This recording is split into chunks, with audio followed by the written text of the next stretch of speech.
Hello viewers, welcome back to the channel and Happy New Year. It's what is it, the 7th of January 2022. Let's hope that 22 is better than 21 or even 20. So we have a new project. I think I've hinted at a new project in some of the previous videos. And yes, it's another Suzuki, and yes, it's another four-cylinder Suzuki from the 80s this time.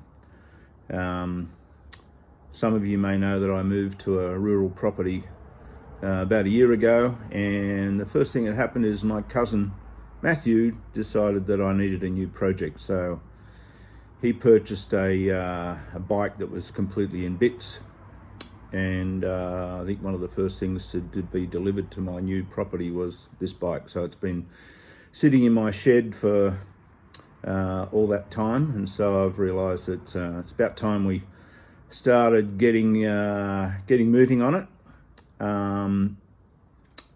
and see what we've got, see what we don't have, see what Matthew wants to actually do with it. As far as I know, it's not going to be a restoration as such. It'll just be basically getting it going again. But you know, we'll obviously tidy it up as we go along and replace anything that needs replacing. So let's have a look and see what we've got so far. Right, so what we have is a 1983 GSX 750 ESD, I think, something like that. It's a bit hard to tell. Obviously in the US, the GSXs were called GSs, so this would have been a GS 750 in 1983, whereas everywhere else it was a GSX. That's obviously the frame with the motor. I haven't done too much to it at the moment. I've just basically given it a bit of a clean up, just degreased it. I pulled the plugs out and turned the motor over manually with a spanner, and all seems to turn over okay. Seems to be doing what it's supposed to be doing. Yeah, we'll hopefully get a good bike out of this. When I did get it, the swing arm was mounted down the back there, the monoshock. So I've also taken that off, given it a clean, and then basically pulled it all apart, just sort of roughly sprayed a couple of bits, nothing special, and then put it all back together and re-greased all the bearings. All the bearings seem to be reasonable. There's nothing seized or anything. So that'll be going back on. And up there's a whole bunch of parts in boxes. So I've been through everything that I've got and sort of created a list of what's there. Now, the other good thing about this bike is that whoever my cousin bought it off, or possibly the person before, who knows, basically had all of the tank and the fairing and all the side panels and things resprayed. So they're all in really good condition and bright orange with black Suzuki logos on them. So they're up there. I'll show you them in a later episode, but they actually look quite nice. So when this bike is all back together, it should look quite good. Over there is the back wheel. Obviously we'll be needing new tires. I think the front wheel is under here. So I'll just get out the list of what I think we've got, or what we actually have.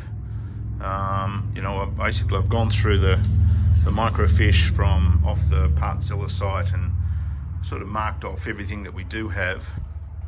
Matthew tells me that he did get a few more bits from the guy he bought it from, so I'm waiting for him to call me back and let me know exactly what he got. So let's just have a look at the list that I've made so far.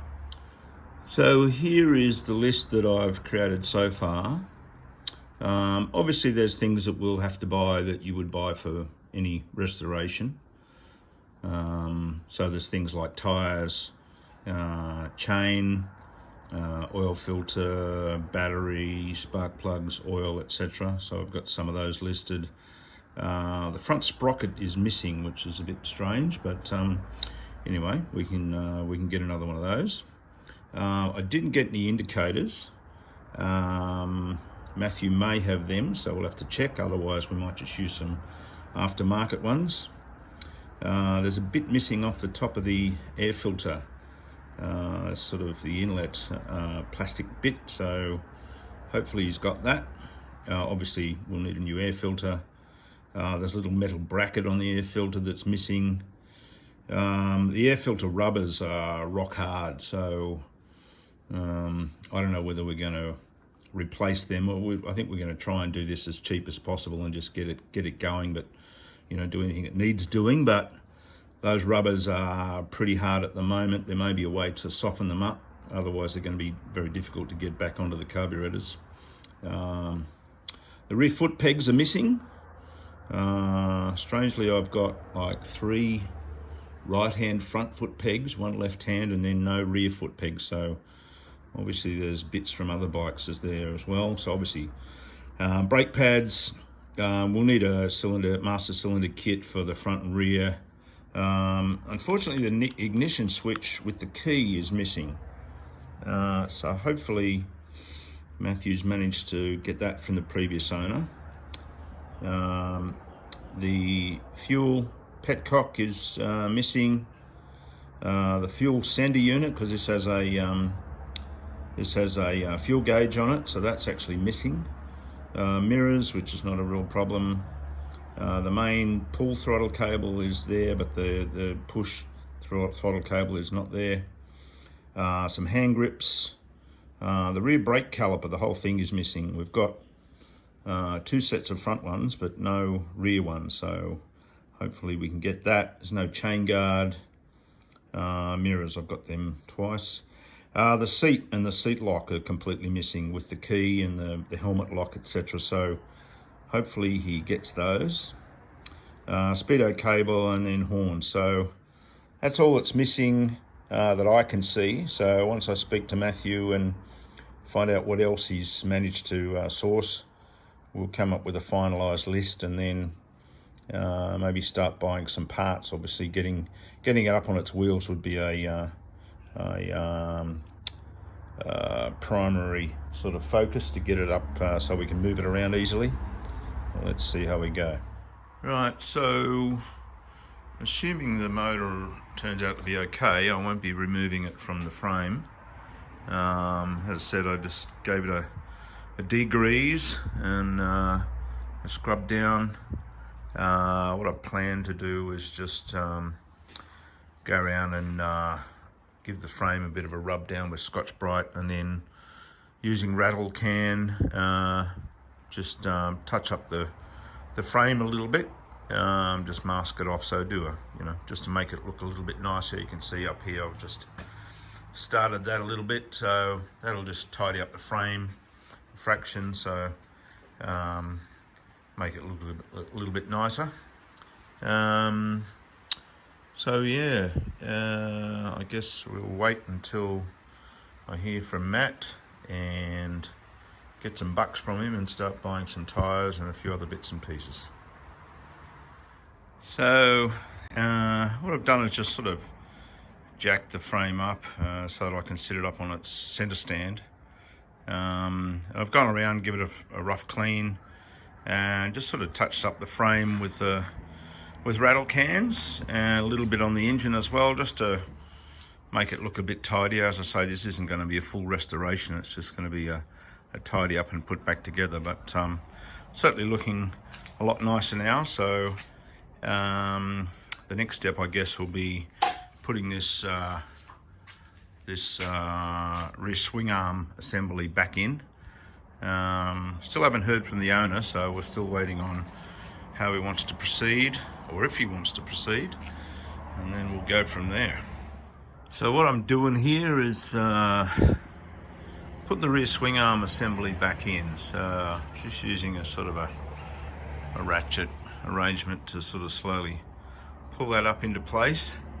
I've got the swing arm bolt still in position at the moment, and I'll pull that out at the last minute, and then it needs to be pulled up between the two sides of the frame, and then there's another this section here bolts between these two points. So yeah, let's get that happening.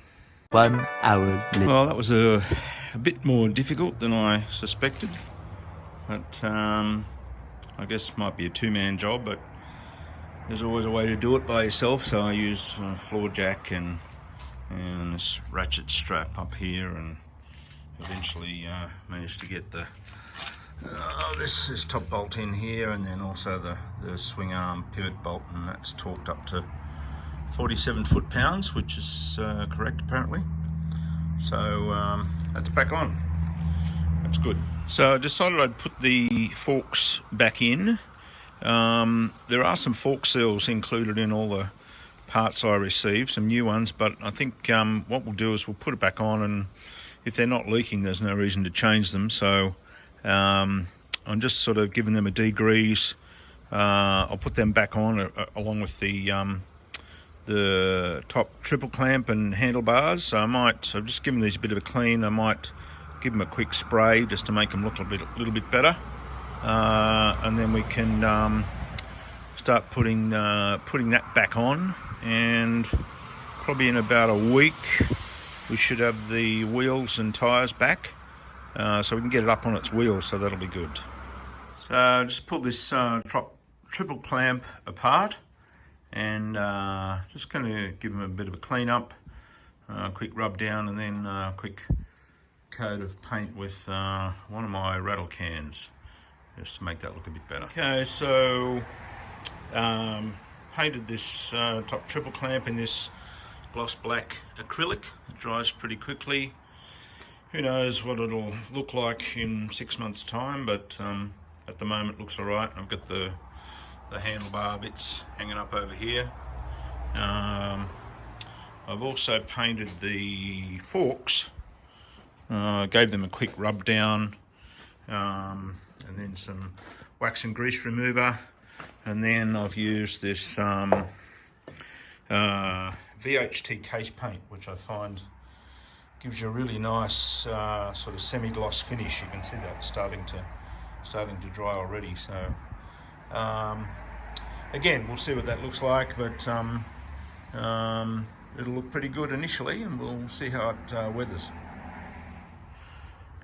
So last night I put these forks in, just clamped them down the bottom there. I measured the distance between here and the top compared to the top triple clamp, so they're in pretty close to the right position. I'll torque those up, those bolts up to the right torque a bit later. The other thing, I decided that I didn't actually like the gloss paint on this thing, so on the triple clamp. So I basically came up and scrubbed all the gloss paint off and repainted it with the satin paint, which is this VHT case paint. So I had originally done it in this, which I didn't really like the gloss. This case paint, I really like the finish, and it's a lot closer to what the original paint looked like. So let's put that on.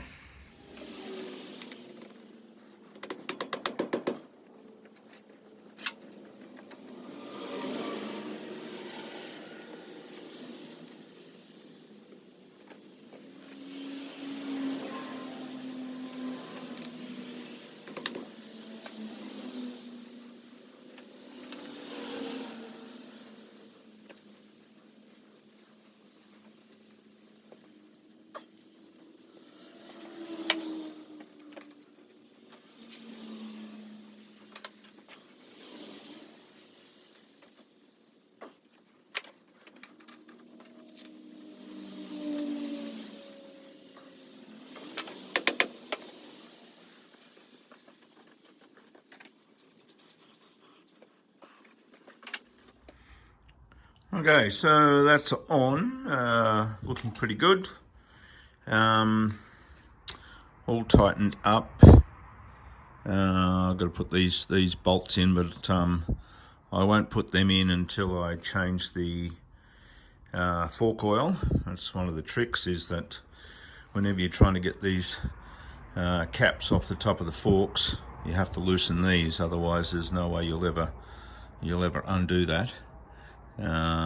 Although that's actually down a bit further than most forks. You've got this extra bit, but yeah, that's a trick, trying to undo these top fork bolts when that's still tightened up. I remember damaging one of my forks when I was about 17 or something on a trail bike, trying to get them off before I realised I needed to undo those bolts so that you can actually loosen this off.